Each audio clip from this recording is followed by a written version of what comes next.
নিশ্চয়কৈ কালিৰে পৰা গোৱালপাৰাটো যেটো পঞ্চায়ত নিৰ্বাচনৰ ভোট গণনা চলি আছে আৰু বৰ্তমানলৈকে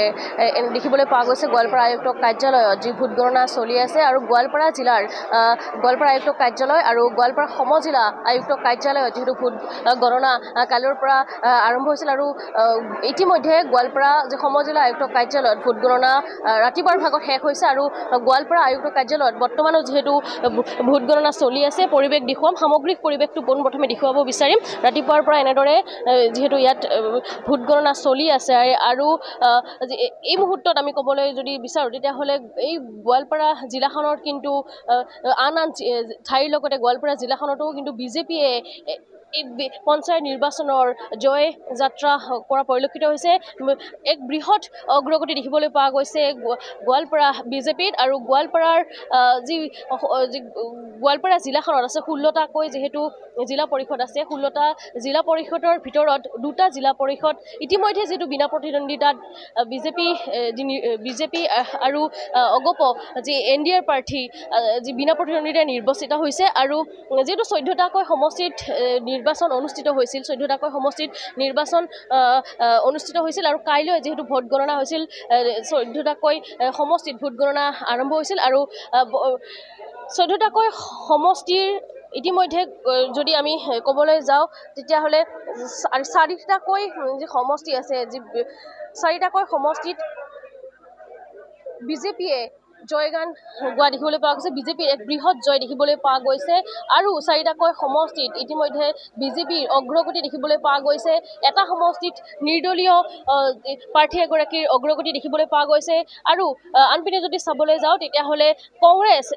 যেহেতু গোৱালপাৰা জিলাখনৰ 4টাকৈ বিধানসভা সমষ্টি 4টা বিধানসভা সমষ্টিয়ে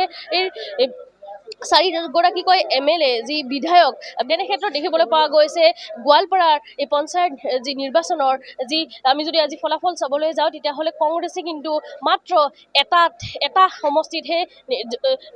জয়ী হৈছে বুলি ক'ব লাগিব আৰু এক প্ৰকাৰ কংগ্ৰেছৰ এক খহনীয়া দেখিবলৈ পোৱা গৈছে গোৱালপাৰাটো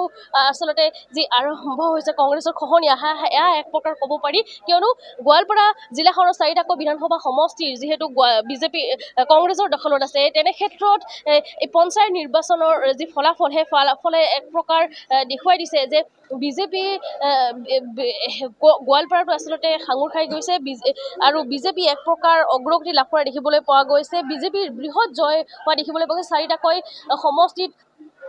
ইতিমধ্যে যি জিলা পৰিষদৰ প্ৰাৰ্থী বিজয়ী হৈছে বিজেপিৰ আৰু 4টাকৈ যি সমষ্টিত জিলা পৰিষদ সমষ্টিত এতিয়াও কিন্তু অগ্ৰগতি লাভ কৰিছে বিজেপিয়ে আৰু এটাত যেহেতু নিৰ্দলীয় প্ৰাৰ্থী এগৰাকী আছে প্ৰাৰ্থীগৰাকীৰ সমৰ্থক আছে তেওঁলোকৰ পৰা কথা পাতিবলৈ যত্ন কৰিম যিহেতু নৱাগত হিমিলি তলা নিৰ্দলীয় প্ৰাৰ্থীগৰাকী এতিয়া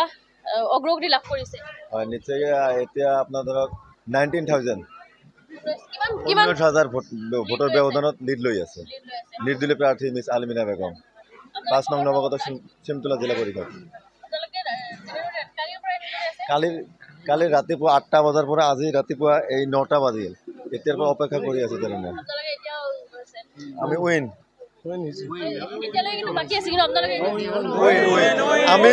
আমি কংগ্ৰেছৰ প্ৰাৰ্থী যিজন আছে তেওঁক মোটামুটি 11,000 ভোট আমি ধাৰ হিচাপত দিব পাৰোঁ এতিয়া নিশ্চয়কৈ ক'ব লাগিব যিহেতু মই ক'ব বিচাৰিম যিহেতু গোৱালপাৰা জিলাখনত 4টাকৈ বিধানসভা সমষ্টি আছে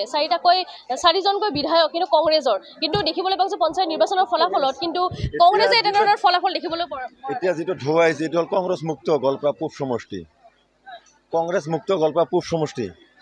এইটো হ'ল আপোনাৰ ৰচিদ বিৰোধী ঢৌ আহিছে গোৱালপাৰা পূব সমষ্টিত একে ৰচিদ বিৰোধী ঢৌ আহিছে এই ঢৌত টচনচ হৈ গৈছে ৰচিদ ৰকিবুল হুছেইন একে ৰচিদ টচনচ গোৱালপাৰা পূব সমষ্টিত আৰু তেওঁলোকৰ কথা মতে কাম নহয় যেনেকুৱা ধৰণৰ টিকেট দিছে যে যিজন প্ৰাৰ্থীক দিব লাগিছিলে সেইজন প্ৰাৰ্থীক নিদি যিজন প্ৰাৰ্থীক দিছে তেওঁ মানে যিজন প্ৰাৰ্থীক দিছে মানে কি ক'ম আৰু ভাষা ক'বলৈ ভাষা নাই তাৰমানে মই যোৱা 15 বছৰ ধৰি কংগ্ৰেছ দল কৰি আছিলোঁ মই 5 নং নৱাগত চিমতলা জিলা পৰিষদৰ টিকেট প্ৰাৰ্থীত্ব পথাৰ্চি আছিলোঁ কিন্তু মোক টিকেটটো নিদি যিজনে UDF কৰিছে তেওঁক টিকেটটো দিছে আজি সেই কেণ্ডিডেটক মই 19,000 ভোটৰ ব্যৱধানত হ্ৰাস কৰাৰ সক্ষম হৈছোঁ টিকেট যেতিয়া বিতৰণ হৈছিল নিৰ্দলীয় ভিতৰত তেতিয়া আপুনি বহু ধৰণৰ কথা সংবাদ মাধ্যমৰ আগতে কৈছিলে টকা লেনদেনৰ কথাও কৈছিলে এই সময়ত যিহেতু এই গোটেইখিনি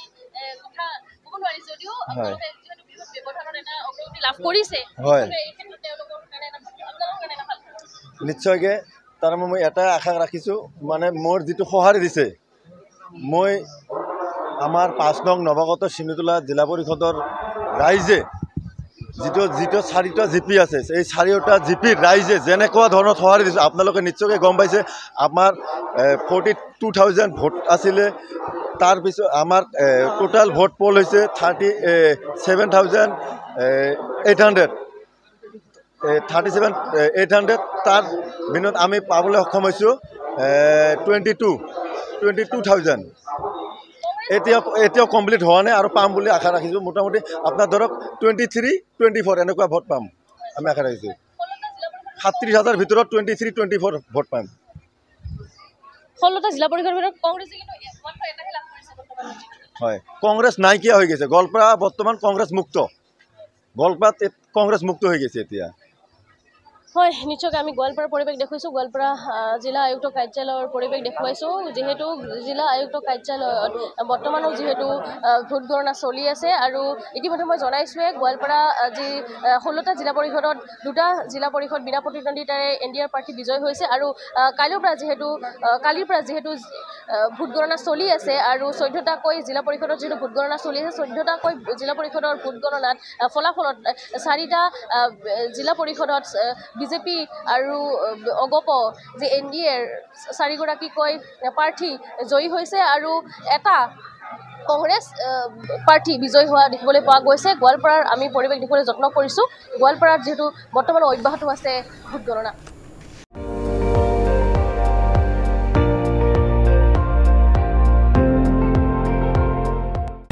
আপুনি চাই আছে ND24 সৰ্বশ্ৰেষ্ঠ নহয় সৰ্বোত্তমৰ দৌৰা